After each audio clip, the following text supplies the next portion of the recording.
വിദ്യാധിരാജായ നമഃ. ഒരു ചെറിയ ആമുഖം പറഞ്ഞുകൊണ്ട് ഈ പ്രബന്ധം അവതരിപ്പിക്കാം എന്ന് വിചാരിക്കുന്നു. ഇവിടെ രണ്ട് യോഗികളുണ്ട്. അവരെ ചെറുതായിട്ട് പരിചയപ്പെടുത്തേണ്ട അത്യാവശ്യം. ഒന്നൊരു കർമ്മയോഗിയാണ്, മറ്റൊരു ജ്ഞാനയോഗി. സത്സ്വരൂപാനന്ദ സരസ്വതി സ്വാമികൾ നിലനിൽക്കുന്ന സംവിധാനത്തെ പറ്റി വിശദീകരിച്ചു. ഈ കർമ്മയോഗിയും ജ്ഞാനയോഗിയും പറഞ്ഞു തന്നത് ശൈലി വ്യത്യാസമുണ്ടെന്നത് പറയുന്നത്. അദ്വൈത സഭയുടെ കൺസെപ്റ്റ് എന്താണ്? അദ്വൈത സഭ ഇത്തരം വിഷയമെടുത്തുകൊണ്ട് ഈ പ്രവർത്തനം മുന്നോട്ട് നീങ്ങുന്നത് എന്തുകൊണ്ടാണെന്ന് ബോധ്യപ്പെടാൻ വേണ്ടിയാണ് അത് പറയുന്നത്. അദ്വൈത ചിന്തയുടെ പിൻബലത്തിൽ സ്വാമിനി ജ്ഞാനാഭനിഷ്ഠാനന്ദഗിരി ശരീരവും മനസ്സും തമ്മിലുള്ള വ്യത്യാസം നമ്മളെ പരിചയപ്പെടുത്തി പഠിപ്പിച്ചു. ഒരു വ്യത്യാസവുമില്ല. രണ്ട് ജാതിയായാലും രണ്ട് മതമായാലും ആ ചിന്തയിലാണ് വ്യത്യാസം. ഇതേ കാര്യം തന്നെയാണ് ഒരു കർമ്മയോഗിയായ വിദ്യാധിരാജ ഇന്റർനാഷണലിൻ്റെ ജനറൽ സെക്രട്ടറി ശ്രീ പെരുമറ്റൻ രാധാകൃഷ്ണൻ സാധാരണക്കാരുടെ ഭാഷയിൽ പറയുന്നത്. ഇവിടെ അദ്ദേഹത്തിൻ്റെ മുമ്പിൽ വരുന്ന ഒരു ക്രിസ്ത്യാനി, ഒരു ഹിന്ദു, ഒരു മുസ്ലിം, 3 പേരും ഇരിക്കണം.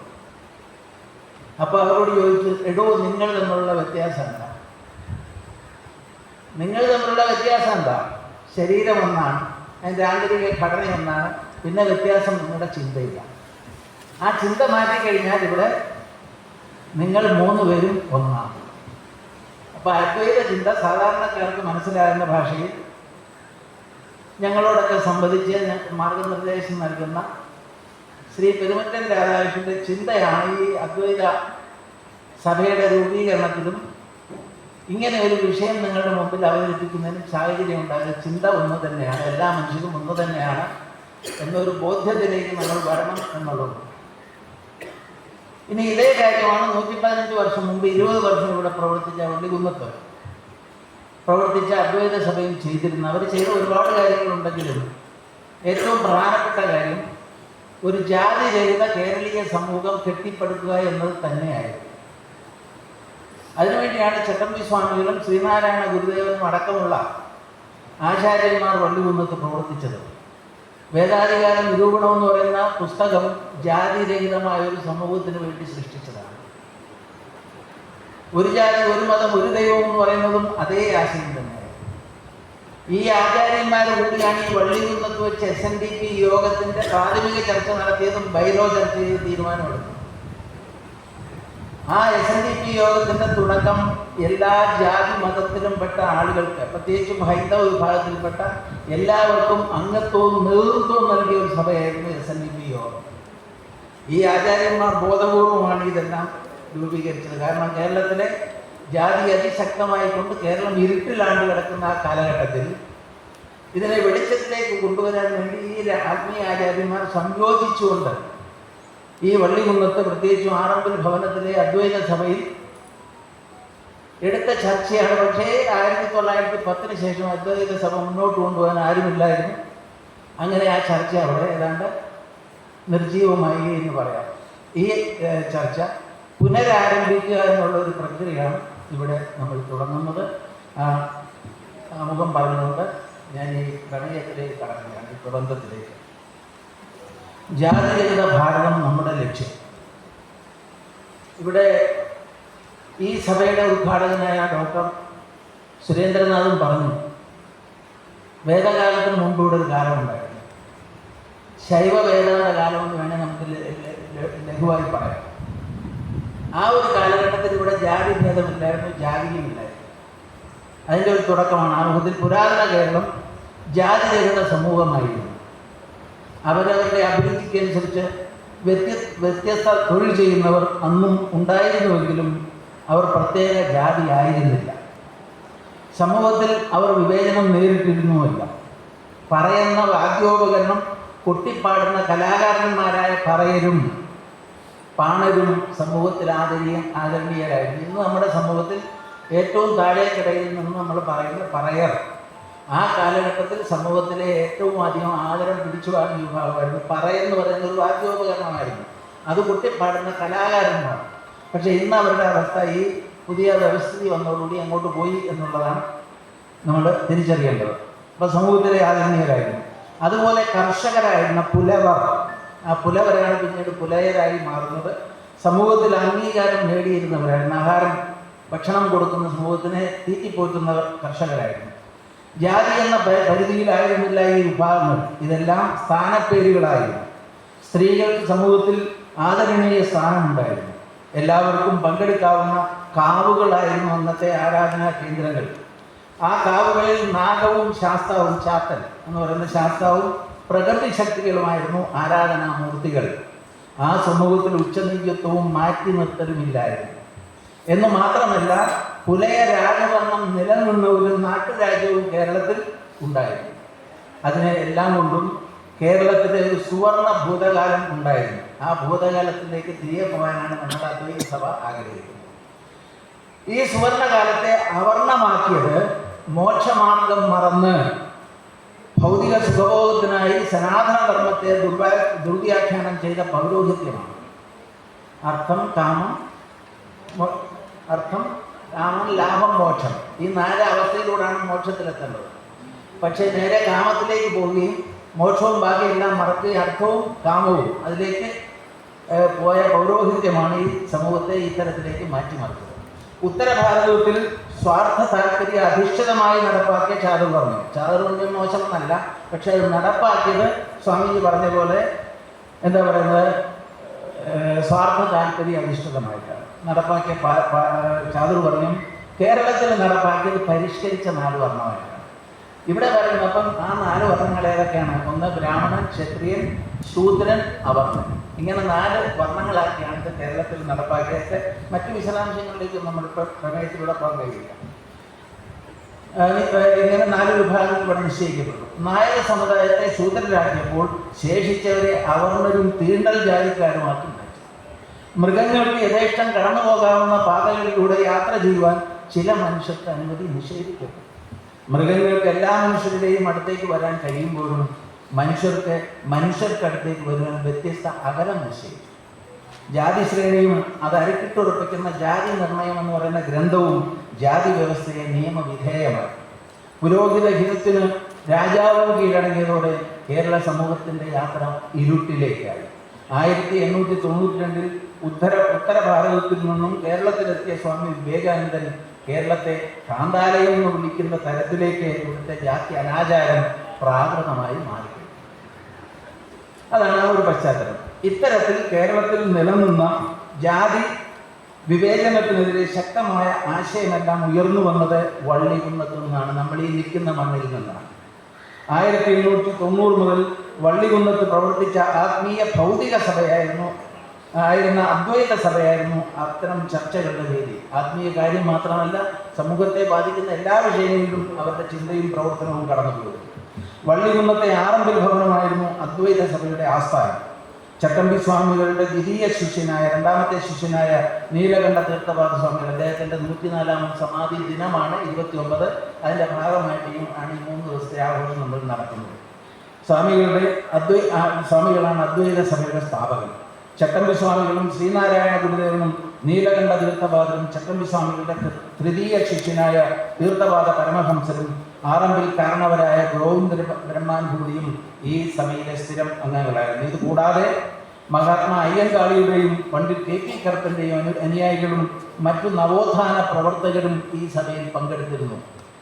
അതായത് പന്തി ഭോജനം ആരംഭിച്ചത് ഈ ആറമ്പിൽ ഭവനത്തിൽ നിന്നാണെന്ന് പറയും. ഇവരെല്ലാം ഒന്നിച്ചിരുന്ന് ഭക്ഷണം കഴിക്കുന്ന ഭവനമായിരുന്നു അത്. വലിയ ഉദാത്തമായ ഒരു കാലം നമ്മുടെ മുന്നിലുണ്ടെന്നെല്ലാം നമ്മൾ മറന്നുപോയി.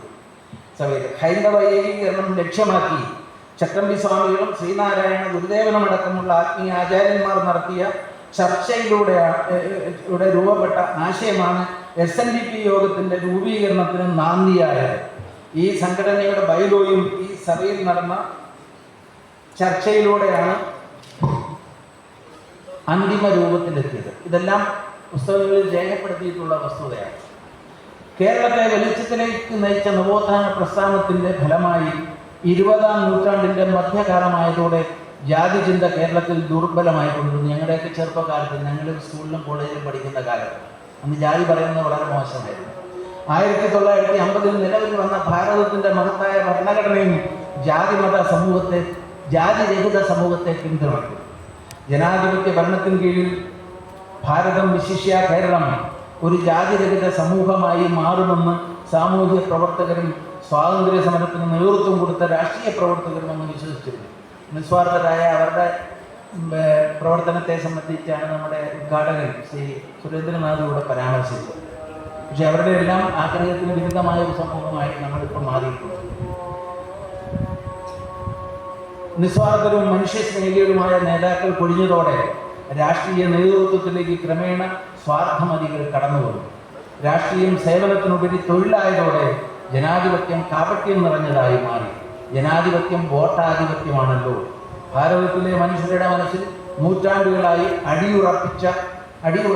അടിച്ചുറപ്പിച്ച ജാതിമത ബോധം ശക്തിപ്പെടുത്തിയാൽ വോട്ട് ബാങ്ക് സൃഷ്ടിക്കാമെന്ന് രാഷ്ട്രീയ നേതാക്കൾ തിരിച്ചറിഞ്ഞു. നമ്മുടെ അനുഭവമാണ്, ചിന്തിച്ചാൽ മതി, ചുറ്റുമൊന്ന് കണ്ണോടിച്ചാൽ മതി. ജാതിമത ചിന്തകളുടെ കനലുകളെ ഊതി ജ്വലിപ്പിച്ചതോടെ ദുർബലമായിക്കൊണ്ടിരുന്ന ജാതിമത ചിന്ത ശക്തി പ്രാപിച്ചു. ഞങ്ങളുടെയൊക്കെ ചെറുപ്പത്തിൽ ജാതി ഇല്ലായിരുന്നുവെങ്കിൽ ഇന്ന് ചുറ്റും ജാതി അതിശക്തമായി നിലനിൽക്കുന്നു എന്നുള്ളതൊരു വസ്തുതയാണ്. ഇന്ന് അത് പരസ്പരം പോരടിക്കുന്നിടം വരെ എത്തി. ജനാധിപത്യ ഭരണാധികാരികൾ വോട്ട് ബാങ്കിനെ ഒപ്പം നിർത്തുവാനായി ജാതിമതം തിരിച്ച് ആനുകൂല്യം നൽകുവാൻ ആരംഭിച്ചതോടെ ജാതി ചിന്ത നാടിൻ്റെ നിലനിൽപ്പ് തന്നെ അപകടത്തിലാക്കുന്ന വിധം ശക്തിയാർജിച്ചു. പരസ്പരം പോരടിച്ച് ശക്തി ക്ഷയിപ്പിക്കുന്നതിന് പകരം ഒന്നിച്ചു നിന്ന് ശക്തി ആർജിക്കുവാൻ സമൂഹത്തെ രാഷ്ട്രീയക്കാരും അവരിൽ നിന്നും ആനുകൂല്യം നേടുന്ന സമുദായ നേതാക്കളും അനുവദിക്കുന്നില്ല. ഇവിടെ തന്നെ ആനുകൂല്യം കൊടുക്കുന്ന ആനുകൂല്യമെല്ലാം അതാത് വിഭാഗത്തിലെ സമ്പന്നനിലാണ് ചെന്ന് ചേരുന്നതെന്ന് നമ്മൾ അറിയണം. അതാത് വിഭാഗത്തിൽ ഏത് ജാതിയിലായാലും ഏത് മതത്തിലായാലും ദരിദ്രൻ പൂർണ്ണമായി അവഗണിക്കപ്പെടുന്നു. ഒരാനുകൂല്യം കിട്ടാതെ അവൻ ദരിദ്രനായി തന്നെ നിൽക്കുന്നു. അതിനൊരു മാറ്റം ഉണ്ടാകണമെന്നും അദ്വൈത സഭ ആരംഭിക്കുന്നു. ഈ ചിന്ത മാറിക്കഴിഞ്ഞാൽ അതിന് മാറ്റം ഉണ്ടാകും. ഒരു ജാതി, ഒരു മതം, ഒരു ദൈവം, മനുഷ്യനെന്ന് ശ്രീനാരായണ ഗുരുദേവന്റെ മാനവിക മന്ത്രം ആ വിശ്വഗുരുവിന്റെ അനുയായികൾ പോലും ഏറ്റെടുക്കുന്നില്ല. ജാതി പറയാൻ മടിച്ച സമൂഹത്തെ കൊണ്ട് ജാതി പറയിക്കുന്നത് അഭിമാനമെന്ന് ചിന്തിപ്പിക്കുന്നതിൽ നേതാക്കൾ വിജയിച്ചിട്ടുണ്ട്. ഇത് സമൂഹത്തിന്റെ കെട്ടുറപ്പിനെ ബാധിക്കുകയും ഒരു വിദ്വേഷാധിഷ്ഠിത സമൂഹമായി നാം മാറുകയും ചെയ്തുകൊണ്ടിരിക്കുന്നു. ഇതിനൊരു മാറ്റം അനിവാര്യമാണ്. ആരും പറയുവാൻ മടിക്കുന്ന കാര്യം പറയുവാൻ അദ്വൈത സഭ തയ്യാറാവുകയാണ്. സമൂഹത്തിൽ രണ്ടു വിഭാഗം ജനങ്ങളാണ് ഉള്ളത്, ഉള്ളവരും ഇല്ലാത്തവരും. ഇവരാണ് സമൂഹത്തിലെ യഥാർത്ഥ മുന്നോക്കവും പിന്നോക്കവും. നമ്മുടെ കാഴ്ചപ്പാടിൽ മാറ്റം വരണം, അതാണ് ഞങ്ങളുടെ ആഗ്രഹം. ജനാധിപത്യ ഭരണാധികാരികൾ ഇത്തരത്തിൽ സമൂഹത്തെ കാണാൻ തയ്യാറായേ മതിയാവും. ജീവിത നിലവാരത്തിൻ്റെ അടിസ്ഥാനത്തിലാണ് ഈ വിഭജനം. കഷ്ടപ്പെട്ട് ജീവിതം തള്ളി നീക്കുന്ന യഥാർത്ഥ പിന്നോക്കമായ ദരിദ്രർ ഏതു വിഭാഗത്തിലായാലും അവഗണിക്കപ്പെടുന്നു. സർക്കാർ നൽകുന്ന ആനുകൂല്യങ്ങൾ അപൂർവമായി മാത്രമേ ഇവരിൽ എത്തുന്നുള്ളൂ. സ്വതവേ സമ്പന്നരായ യഥാർത്ഥ മുന്നോക്ക വിഭാഗം ജാതിയുടെ പേരിൽ സർക്കാർ നൽകുന്ന ആനുകൂല്യങ്ങൾ കൈയടക്കുന്നു. സമ്പന്നരായ ഈ സമുദായ നേതാക്കളുടെ കൈപ്പിടിയിലാണ് സമുദായം എന്നത് തിരിച്ചറിയുന്ന രാഷ്ട്രീയ നേതാക്കൾ ഈ സമ്പന്നരുടെ താല്പര്യം സംരക്ഷിച്ച് വോട്ടുറപ്പിക്കുന്നു. സ്വാധീനമില്ലാത്ത ദരിദ്രനെ ഒരു രാഷ്ട്രീയ നേതാവും പരിഗണിക്കുകയില്ല. ജാതി ചിന്ത ആളിക്കത്തിച്ച് ദരിദ്രരെ ഒപ്പം നിർത്തുന്നതിൽ അതാത് വിഭാഗത്തെ സമ്പന്നർ വിജയിക്കുന്നു. ഇക്കാരണത്താൽ ഇന്നത്തെ സമൂഹത്തിൽ ജാതി ചിന്ത അപകടകരമായ വിധം ശക്തിപ്പെടുന്നു. ഇതിന് മാറ്റം വരണം. ദരിദ്രരുടെ പ്രശ്നങ്ങൾക്ക് പരിഹാരം കണ്ടെത്തുന്നതാവണം ഭരണ നയങ്ങളുടെ കാലം. ലോകം സാമൂഹ്യമായും സാങ്കേതികമായും അനുദിനം കൂടുതൽ മുന്നേറിക്കൊണ്ടിരിക്കുന്ന കാലഘട്ടത്തിലാണ് നാം ജീവിക്കുന്നത്. സാങ്കേതിക വിദ്യയുടെ കുതിച്ചുചാട്ടത്താൽ ലോകമാകെ തന്നെ ഒരു കുടുംബമായി മാറിക്കഴിഞ്ഞു.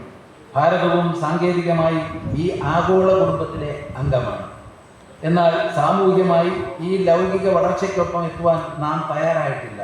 സാമൂഹികമായി നാം ഇപ്പോഴും 10ാം നൂറ്റാണ്ടിലാണ്. പൗരോഹിത്യം അടിച്ചേൽപ്പിച്ച ജാതിക്കെട്ടുകളിൽ നിന്നും പുറത്തു വരുവാൻ നാം ഇനിയും തയ്യാറായിട്ടില്ല. ജാതി രാഷ്ട്രീയത്തിൻ്റെ വക്താക്കളായ രാഷ്ട്രീയ നേതാക്കൾ വെള്ളം കയറാത്ത അറകളായി പിന്നോട്ട് നയിക്കുന്ന കാഴ്ച ദയനീയമാണ്. രാജ്യത്തിൻ്റെ സന്തുലിതമായ പുരോഗതിക്ക് ഈ ജാതിക്കോട്ടകൾ തടസ്സം നിൽക്കുന്നു. ഇതിന് മാറ്റം വരേണ്ടത് കാലഘട്ടത്തിൻ്റെ ആവശ്യമാണ്. ഉള്ളവർക്കൊപ്പം ഇല്ലാത്തവരും മുന്നേറണം. നാനാത്വത്തെ കാലഹരണത്തിന് വിധേയമാക്കി ഏകത്വത്തെ പുലുകുവാൻ നാം തയ്യാറാണ്. ഒരു ജാതി, ഒരു മതം, ഒരു ദൈവം. അതാണ് ആ ഏകത്വം കൊണ്ട് ഉദ്ദേശിക്കുന്നത്. ഭാരതത്തിലെ ഹൈന്ദവർ ഒരു ജാതിരഹിത സമൂഹമായി മാറണം.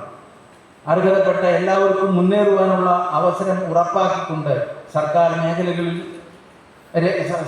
രേഖകളിലും വിതരണം ചെയ്യപ്പെടുന്ന സർട്ടിഫിക്കറ്റുകളിലും ജാതി രേഖപ്പെടുത്തുന്നത് നിയമവിധേയമായി ഒഴിവാക്കണം.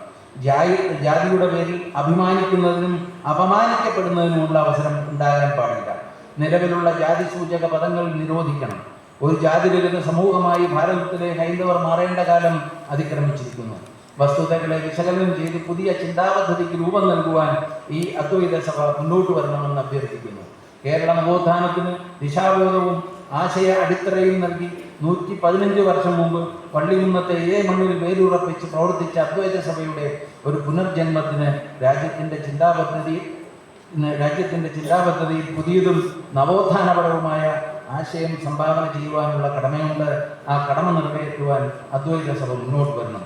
വിശദമായ ചർച്ചയ്ക്കും ആവശ്യമുള്ള തിരുത്തലിനും തീരുമാനത്തിനുമായി പ്രബന്ധം സഭയ്ക്ക് മുന്നിൽ ആദരപൂർവ്വം സമർപ്പിക്കുന്നു. ഒരു കാര്യം കൂടി, സാധാരണയിൽ നിന്ന് വ്യത്യസ്തമായി ചർച്ചയിൽ പങ്കെടുക്കുന്ന മുഴുവൻ ആളുകൾക്കും ഈ പ്രമേയത്തിൻ്റെ കോപ്പി ഇതിനു മുമ്പ് തന്നെ, വളരെ മുമ്പ് തന്നെ എത്തിച്ചിട്ടുണ്ട്. കാരണം ഇതിൻ്റെ ഞങ്ങളുടെ ലക്ഷ്യം എന്ന് പറയുമ്പോൾ ഒരു എന്തെങ്കിലും ഒരു കാട്ടിക്കൂട്ടലല്ല, വളരെ കൃത്യമായും ആഴത്തിലുമുള്ള ഒരു ചർച്ച ഇതിൻ്റെ ഭാഗമായി ഉണ്ടാകണം. എല്ലാവരും ഈ കാര്യം തിരിച്ചറിഞ്ഞുകൊണ്ട് ഒരു പുതിയ ദിശാബോധം നമ്മുടെ സമൂഹത്തിന് ഈ അദ്വൈത സഭയിൽ നിന്നും നൽകാൻ കഴിയണമെന്നുള്ള കാഴ്ചപ്പാടോടുകൂടി എല്ലാവർക്കും ഇതിൻ്റെ കോപ്പി എത്തിച്ചിട്ടുണ്ട്. അതിനനുസരിച്ചുള്ള വളരെ വിശദമായ ചർച്ച എല്ലാ ആളുകളുടെയും ചർച്ചയിൽ പങ്കെടുക്കുന്ന എല്ലാവരുടെയും ഭാഗത്തു നിന്നും ഉണ്ടാവണമെന്ന് അഭ്യർത്ഥിച്ചുകൊണ്ട് ഈ പ്രബന്ധം ചർച്ചയ്ക്കും തിരുത്തലിനും തീരുമാനങ്ങൾക്കുമായി ഈ സഭയ്ക്ക് മുമ്പിൽ ആദരപൂർവ്വം സമർപ്പിച്ചുകൊണ്ട് എൻ്റെ വാക്കുകൾ ചുരുക്കുന്നു. വിദ്യാർത്ഥികളെ. അടുത്തതായി